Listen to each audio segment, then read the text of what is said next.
디도서 2장 11절로 14절의 말씀을 가지고 그리스도인답게 사는 것, 그리스도인답게 사는 것이라는 제목으로 이 시간 하나님의 말씀을 나누겠습니다. 어느 호텔에서 개와 함께 투숙할 수 있도록 허락을 했다라는 이야기가 들렸습니다. 그 이야기를 듣고 궁금해서 어떻게 개와 함께 투숙하게 허락할 수 있었을까 궁금한 나머지 그 호텔에 가봤더니 호텔 객실마다 이런 안내문이 붙여 있었다고 합니다. 화면을 보이는지 모르겠는데요. 우리 호텔에서 개와 함께 투숙하는 것을 허락한 이유는 침대에서 담배를 피워 시트를 태우는 개를 한 번도 본 적이 없기 때문입니다. 또 수건을 훔쳐가는 개도 본 적이 없고 술에 취해 난동을 부리는 개를 한 번도 본 적이 없습니다. 그러니 손님의 개가 손님을 보증한다면 언제든지 환영합니다. 여러분, 이 안내문을 보면서 여러 생각이 들었습니다. 먼저는 사람이 사람답지 못하면 개만도 못할 수 있겠구나라는 생각이 들었습니다. 또 하나는 사람이 사람답지 못하면 주변의 여러 사람들을 힘들게 만들 수도 있겠구나라는 생각이 들었습니다. 여러분, 우리는 살아가면서 사람은 사람인데 사람답지 못한 사람들을 종종 만날 때가 있습니다. 그런 사람들 때문에 때로는 곤욕을 치르기도 하죠. 마찬가지로 교회 안에도 그리스도인은 그리스도인인데 그리스도인답지 못한 사람들이 있습니다. 그런 사람들 때문에 교회와 성도들이 상처를 받고 어려움을 겪고 전도의 문이 막혀 하나님의 영광이 가리울 때가 더러 있습니다. 그런 점에서 보면 우리는 단지 교회를 다니는 사람이 아니라 그리스도인다운 그리스도인이 되어야 한다라는 생각을 가져야 한다는 것입니다. 옛날 그리스의 철학자 디오게네스가 대낮에 등불을 들고 아테네 시내 거리를 걸어 다녔다고 합니다. 사람들이 그에게 물었습니다. 왜 밝은 대낮에 등불을 켜고 다닙니까? 라고 묻자 디오게네스는 이렇게 대답했습니다. 이 캄캄한 세상에 혹시 사람다운 사람이 있는가 찾아보기 위해서 등불을 들고 다녔습니다. 이 이야기를 생각하면서 문득 이런 생각이 들었습니다. 혹시 오늘 또 예수님께서 디오게네스처럼 등불을 들고 이 세상을 살피시며 그리스도인다운 그리스도인이 어디에 있는지 찾고 계시는지는 않는가라는 생각이 들었습니다. 여러분, 사람은 사람답게 살아야 하듯이 그리스도인은 그리스도인답게 살아야 합니다. 문제는 교회에 다닌다고 해서 모두가 다 그리스도인다운 삶을 사는 것은 아니다라는 것입니다. 그렇다면 과연 하나님께서 원하시는 그리스도인다운 삶은 여러분 어떤 삶일까요? 오늘 본문에서 사도 바울은 자신의 제자였던 디도에게 이에 대한 해답을 가르쳐 주고 있습니다. 먼저 사도 바울은 오늘 본문 11절에서 디도에게 하나님의 은혜에 대한 이야기로 시작을 하고 있는 것을 볼 수 있습니다. 여러분 11절의 말씀을 다 함께 읽겠습니다. 모든 사람에게 구원을 주시는 하나님의 은혜가 나타나. 아멘. 여러분, 오늘 말씀의 제목만 생각하면 어찌 보면 도덕적이고 윤리적인 것처럼 받아들일 수 있습니다. 그런데 저는 어떤 도덕적인 거나 윤리적인 것을 말하기 이전에 먼저 왜 우리가 그리스도인다운 그리스도인으로 살아야 되는지 그 이유를 꼽으라고 한다면 바로 11절에 했던 말씀처럼 모든 사람에게 구원을 주시는 하나님의 은혜를 저와 여러분들이 받았기 때문이다 라고 말씀드리고 싶습니다. 여러분, 그리스도인의 삶은 의무에서 시작되는 것이 아니라 하나님이 우리 삶에 베풀어 주시는 은혜에서부터 시작된다라고 말할 수 있습니다. 그래서 여러분, 봉사도 마찬가지예요. 내가 은혜를 받아야 봉사할 수 있는 거지, 아무리 귀에 굳은 살이 배기도록 봉사하십시오 말한다고 해서 봉사하지 않습니다. 예수 그리스도의 십자가의 은혜로 말미암아 저와 여러분들이 구원을 받았기 때문에 그리스도인다운 삶을 살아야 한다라는 것을 사도 바울은 디도에게 말하고 있는 것처럼 오늘 우리에게도 말하고 있는 것입니다. 자, 그렇다면 은혜를 받은 그리스도인은 어떤 모습으로 살아야 되는지 오늘 본문을 통해 세 가지로 짧게 말씀을 나누고자 합니다. 첫 번째로, 그리스도인다운 사람은 어떤 사람이냐? 신중한 사람입니다. 여러분, 12절의 말씀을 다 함께 읽겠습니다. 우리를 양육하시되 경건하지 않은 것과 이 세상 정욕을 다 버리고 신중함과 의로움과 경건함으로 이 세상에 살고. 아멘. 여러분, 방금 읽었던 12절 말씀에 보면 신중함이라는 단어가 나옵니다. 헬라어로 소프로노스라는 말인데요. 그런데 이 말의 뜻은 무엇이냐? 분별하는 마음과 자제력이 있는 침착한 상태, 즉 자기 통제력을 갖는다라는 의미가 바로 신중함이라는 단어에 내포되어 있습니다. 영어 성경에는요, 이 신중함을 무엇으로 표현하고 있느냐? 셀프 컨트롤, 즉 자제력으로 번역하고 있습니다. 그리고 우리말 성경에는 이것을 근신이라는 말로 대신하고 있습니다. 한마디로 말하면 신중함이라는 것은 자신의 감정과 그리고 불타오르는 욕망을 다스릴 수 있는 능력을 일컬어서 신중함이라고 말합니다. 자, 여러분, 우리 인생사에서 많은 사건과 많은 문제들이, 사고들이 일어나는데 그 중에 대부분 어디에서부터 비롯되느냐? 자제력 부족에서부터 비롯되는 것을 볼 수 있습니다. 화를 참지 못해 관계가 깨지고요. 욕심을 참지 못해 죄를 짓고요. 말을 참지 못해서 상대방에게 수많은 상처를 주곤 합니다. 지금도 우리 사이에 끊임없이 문제시되고 있는 분노 조절 장애로 인한 사건들이 심심치 않게 일어나고 있습니다. 대표적으로 묻지마 범죄 사건, 그리고 한때 우리 사회를 시끄럽게 만들었던 여러분 대한항공 땅콩 해양 사건을 들 수가 있습니다.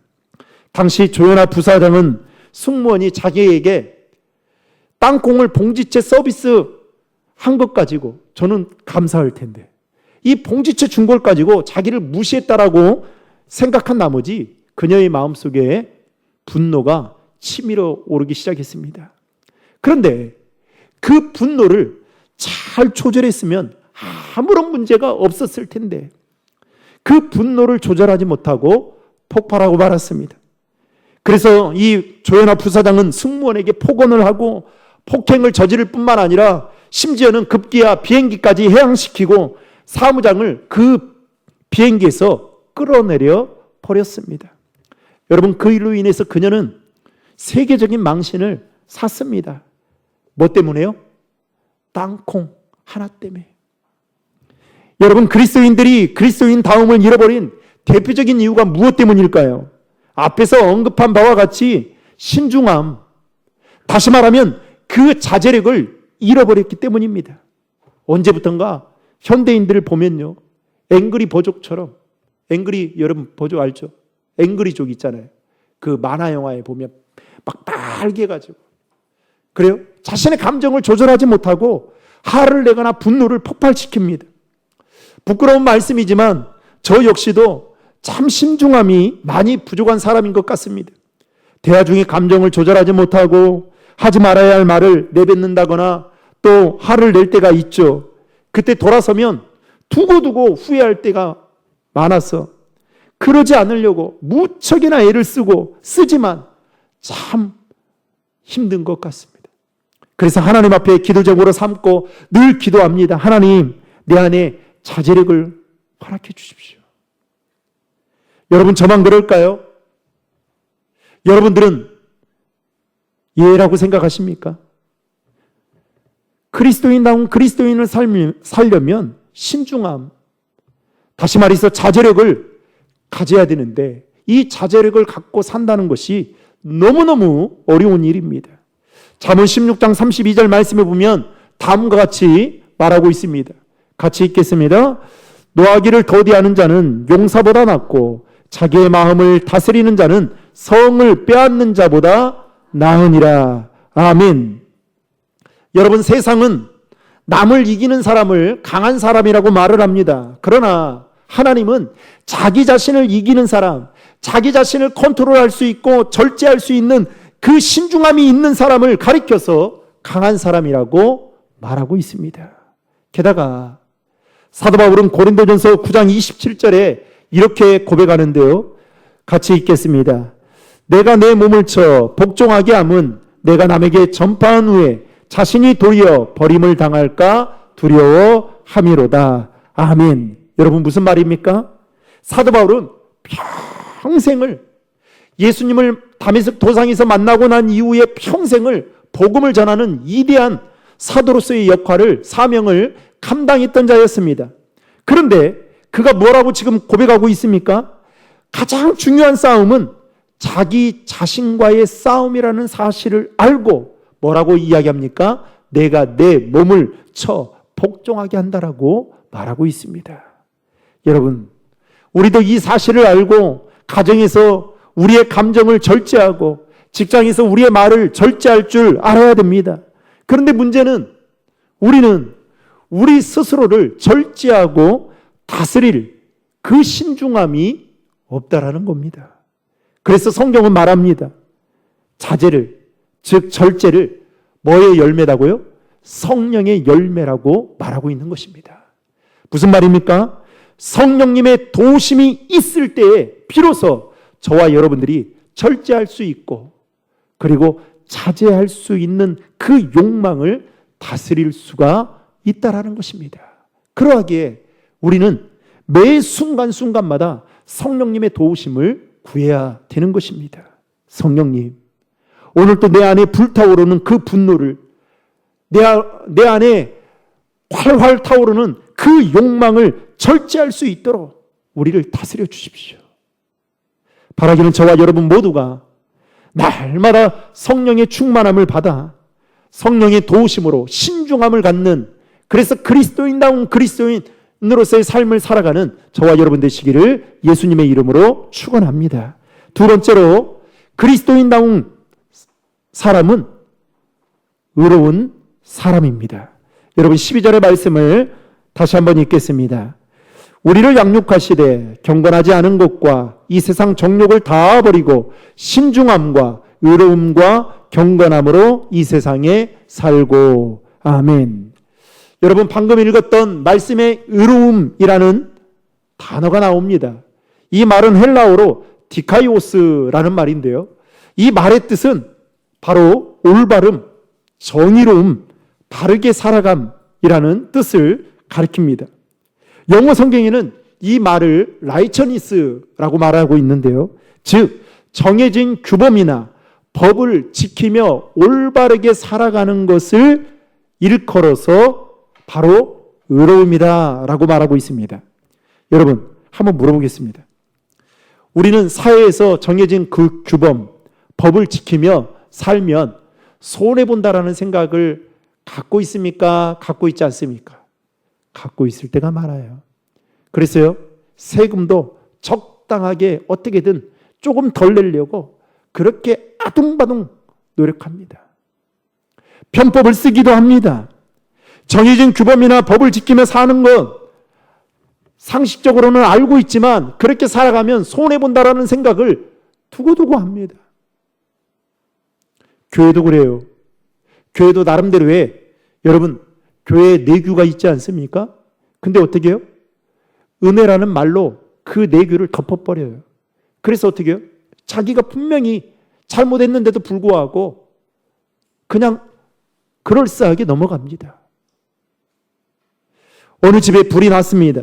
불길이 확 치솟으면서 바람이 강하게 불면서 그 불길이 옆집까지 옮겨 붙게 되었습니다. 소방관이 신고를 받고 급히 출동했습니다. 여러 집이 불타고 있는데 여러분이 만약에 소방관이라면 여러분 어느 집부터 물을 뿌려서 불을 꺼야 될까요? 네. 어느 집부터 꺼야 될까요? 302동 1505호부터 꺼야 됩니다. 왜요? 제가 살고 있거든요. 여러분, 그런데 소방관은 어느 집부터 껐느냐? 돈을 준 집부터 불을 껐다고 합니다. 즉 정의롭지 못한 세상을 풍자해서 만든 이야기에 불과합니다. 사실 우리가 사는 이 세상은 편법과 불법이 넘쳐납니다.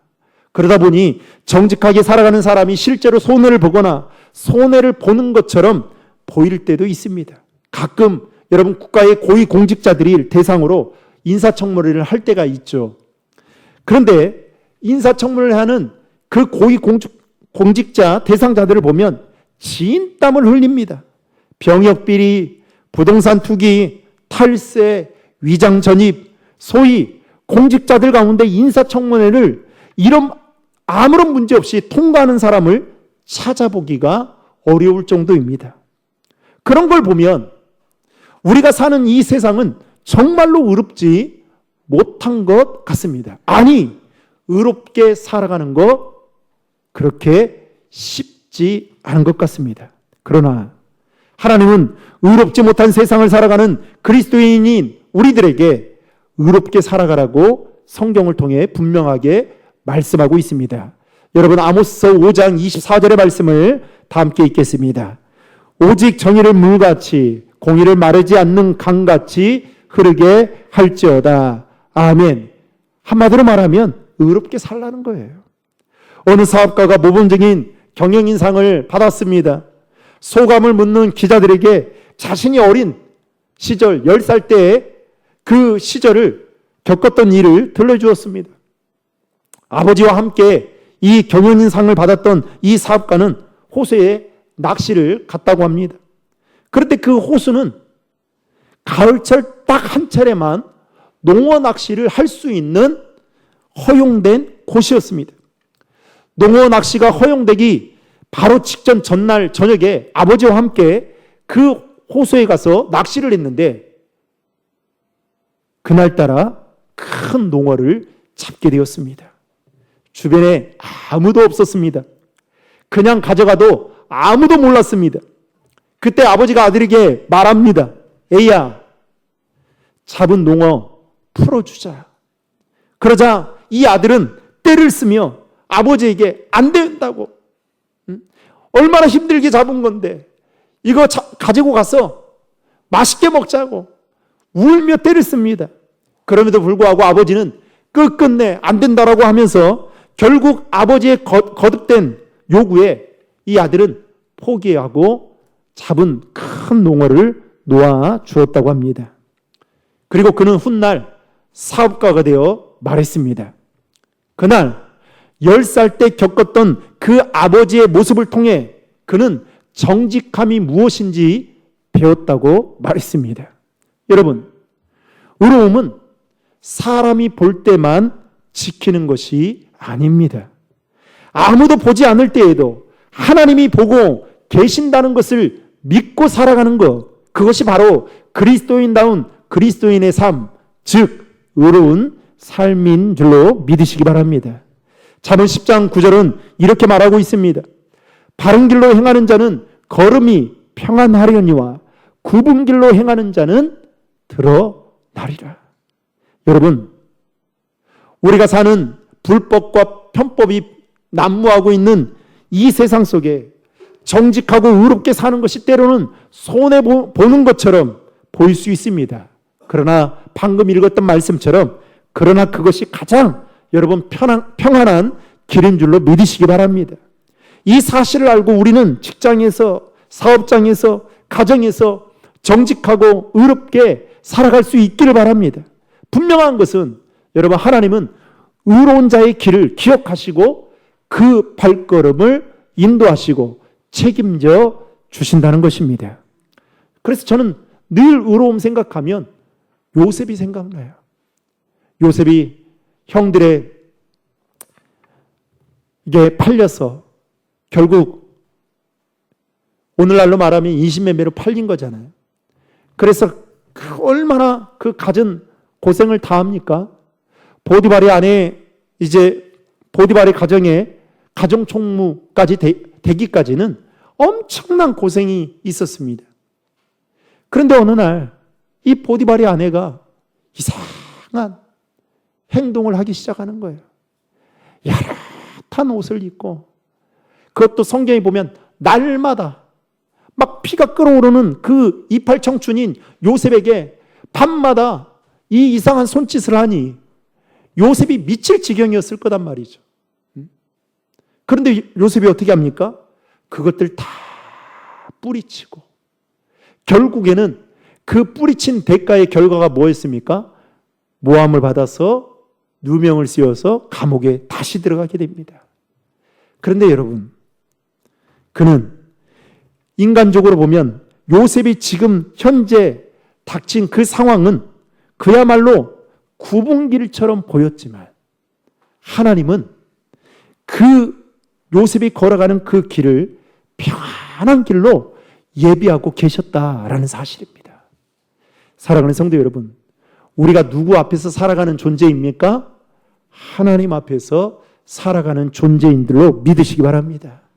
그래서 의롭고 정직하게 살아가야 되는 것입니다. 마지막 세 번째로 그리스도인다운 사람은 어떤 사람이냐? 경건한 사람입니다. 12절 말씀에 보면 이렇게 말하고 있어요. 신중함과 의로움과 그 다음에 뭐라고 말하고 있어요? 경건함으로 이 세상에 살고라고 말하고 있습니다. 여러분, 여기서 말하는 경건함이라는 말은 헬라어로 유세보스라는 말입니다. 즉, 온 마음을 다해서 하나님을 깊이 존경하고 경외하는 마음을 일컬어서 경건함이다라고 말하고 있습니다. 장로교의 창시자인 칼뱅은 경건을 이렇게 정의했습니다. 하나님을 아버지로 사랑하고 주님으로서 경외하는 마음을 바로 경건이라고 정의했습니다. 한마디로 말하면 경건한 사람은 그 마음 속에 무엇으로 가득 찼느냐? 하나님으로 가득 찬 상태로 살아간다라는 것입니다. 여러분, 경건은 단순히 교회에 오래 머무는 것이 아니에요. 경건은 하나님 앞에서 살아가는 것입니다. 경건한 사람은 언제 어디서나 하나님이 자신과 함께 계심을 기억하며 살아가는 사람들입니다. 그런데 오늘날 많은 사람들이 이 사실을 까마득히 잊어버리고 살아간다는 거예요. 그래서 교회 안에서의 모습과 가정에서의 모습, 또 교회에서의 모습과 직장에서의 모습이 너무나도 상반되게 살아간다는 겁니다. 하나님 앞에서 우리는 살아가는 존재인데 하나님이 나와 함께 계심을 기억하며 살아가야 될 경건한 사람들인데 이 사실을 잊어버리고 살아가는 거예요.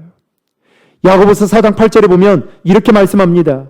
하나님을 가까이 하라. 그리하면 너희를 가까이 하시리라.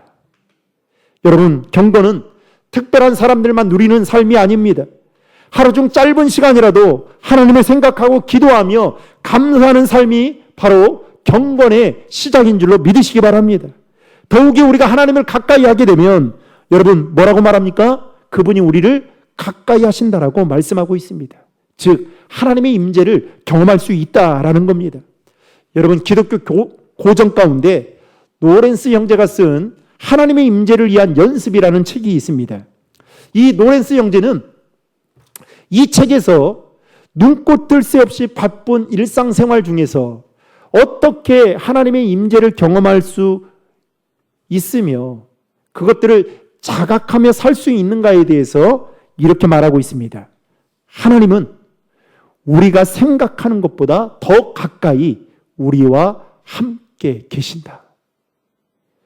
하나님은 저와 여러분들이 생각하는 것보다 더 가까이 계시기 때문에 우리가 그 하나님을 자각하며 살아가게 될 때에 경건한 삶을 살 수 있다라고 말하고 있는 것입니다.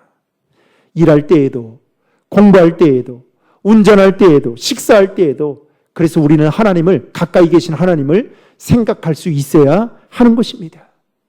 그것이 바로 경건한 삶인 것입니다. 요한 예슬레는 자신의 경건을 점검하기 위해 매일 스스로에게 지금 화면에 나와 있는 다음과 같은 질문을 끊임없이 했다고 합니다. 첫 번째로, 나는 항상 기도하는가? 두 번째로, 나는 내가 하는 말과 행동이 하나님을 기쁘시게 하는가? 세 번째로, 나는 모든 일에 감사하는가? 네 번째로, 나는 지금 하나님의 뜻에 순종하며 살고 있는가?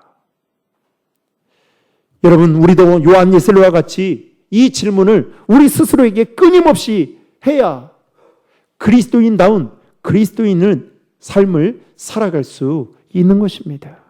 이제 말씀을 맺겠습니다. 사랑하는 신도림 요한의 성도 여러분, 예수님께서 우리를 구원하신 목적은 단순히 천국에 보내기 위해서가 아닙니다.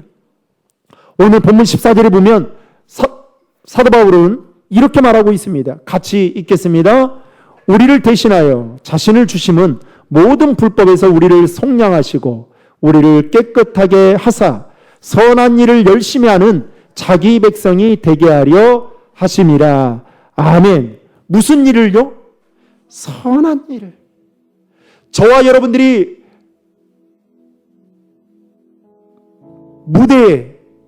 무대를 삼고 살아야 될 그 세상 속에서 선한 일을 열심히 하는, 그럭저럭 하는, 대충대충 하는 사람이 아니라 열심히 하는 하나님의 백성으로 살아가는 것, 그리스도인다운 삶을 살아가기 위해 몸부림치는 것, 그 일을 위해서 하나님은 하나밖에 없는 독생자이신 예수님을 이 땅에 우리를 대신해서 보내주셨다라고 말씀하고 있습니다.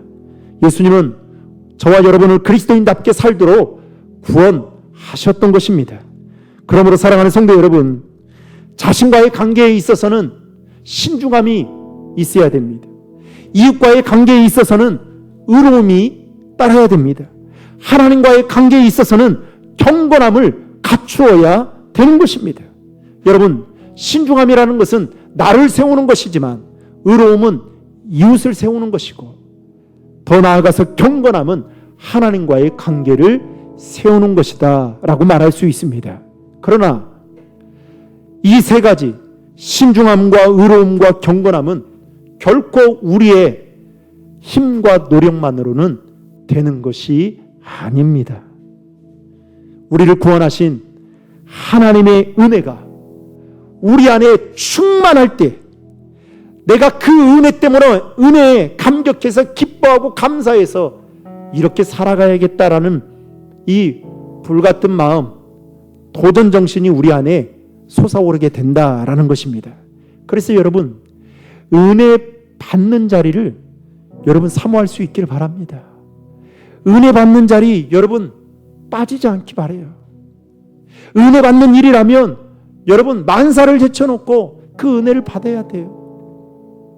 그래야 하나님이 원하시는 그리스도인다운 삶을 저와 여러분들이 그 은혜로 말미암아 살아갈 수 있고, 또 그 은혜가 충만해질 때에 성령님이 우리를 다스렸어서, 우리를 통치하셔서 그렇게 그리스도인다운 그리스도인 삶을 살아갈 수 있도록 우리를 이끌어 가실 것입니다. 바라기는 우리의 말과 행동과 생각 속에 여러분 신중함이 있기를 바랍니다. 우리의 삶 속에 의로움이 여러분 흘러갈 수 있기를 바랍니다. 그리고 우리의 마음이 하나님을 향한 경건함으로 가득 채워지기를 바랍니다. 그래서 세상 속에서 예수 그리스도의 향기를 나타내는 참된 그리스도인다운 그리스도인으로 살아가는 우리 신도림 조항의 모든 성도님들 되시기를 예수님의 이름으로 축원합니다.